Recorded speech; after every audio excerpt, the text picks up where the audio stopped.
ठरवलं आहे की खाल्लं किती त्यापेक्षा पचलं किती हे महत्त्वाचं असतं. म्हणून आपल्याला पाहुणे बोलतात, पण त्यापैकी आपण किती लक्षात ठेवलं हे आपण पाहत असतो.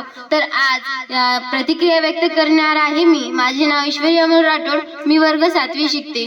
मी जिल्हा परिषद प्राथमिक शाळा पारडी या शाळेची मुख्यमंत्री.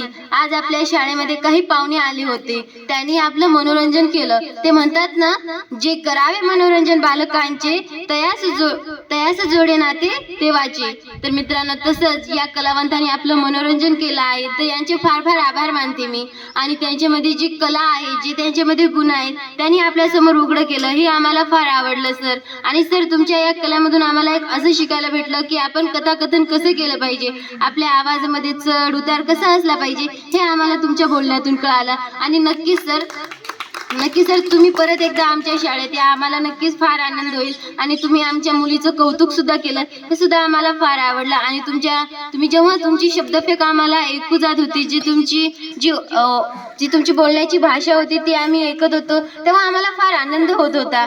आणि एक म्हणजे आम्ही स्वतः आमच्या डोळ्यासमोर ती कथा पाहत आहोत असं आम्हाला वाटत होतं. आणि तुमच्या कथेमधून एक चांगला संदेश तुम्ही आम्हाला दिला, यासाठी मी तुमचे फार फार आभार मानते. आपण स्वतःचा विचार केला पाहिजे, पण ते काही गोष्टींपुरता, नाहीतर बाकी गोष्टीमध्ये आपण इतरांचा सुद्धा विचार केला पाहिजे, हे तुम्ही तुमच्या कथेतून आम्हाला सांगितलं. आणि सर, तुमची गोष्ट आम्हाला फारच आवडली. आणि तुमच्याकडून एक आम्हाला नक्की एक नवीन प्रेरणा भेटली. आणि आमच्यामधले काही मुलांना एक नवी जिद्द निर्माण झाली की आम्ही सुद्धा मोठे होऊन नक्कीच कथाकार होऊ शकतो, अशी एक प्रेरणा आमच्या मुलांमध्ये तुम्ही रुजवली. म्हणून मी तुमचे फार फार आभार मानते. धन्यवाद.